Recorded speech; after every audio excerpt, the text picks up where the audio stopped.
اور اسی طرح بہت سے مشرکوں کے لیے ان کے شریکوں نے اپنی اولاد کو مار ڈالنا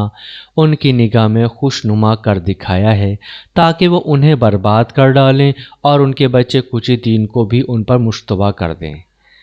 اور اگر اللہ انہیں جبراً روکنا چاہتا تو وہ ایسا نہ کر پاتے۔ پس آپ انہیں اور جو افطرا پردازی وہ کر رہے ہیں اسے نظر انداز کرتے ہوئے چھوڑ دیجیے۔ اور اپنے خیال باطل سے یہ بھی کہتے ہیں کہ یہ مخصوص مویشی اور کھیتی ممنوع ہیں، اسے کوئی نہیں کھا سکتا سوائے اس کے جسے ہم چاہیں، اور یہ کہ بعض چوپائے ایسے ہیں جن کی پیٹھ پر سواری کو حرام کیا گیا ہے، اور بعض مویشی ایسے ہیں کہ جن پر ذبح کے وقت یہ لوگ اللہ کا نام نہیں لیتے،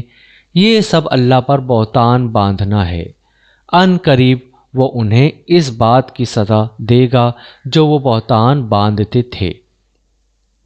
اور یہ بھی کہتے ہیں کہ جو بچہ ان چوپایوں کے پیٹ میں ہے وہ ہمارے مردوں کے لیے مخصوص ہے اور ہماری عورتوں پر حرام کر دیا گیا ہے،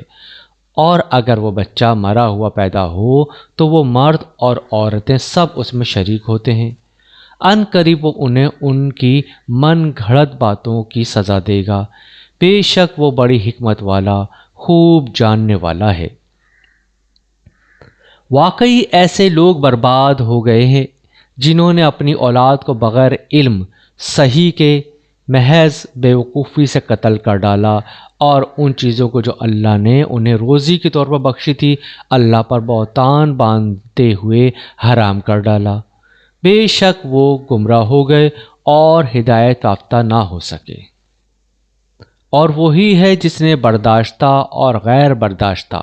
یعنی بیلوں کے ذریعے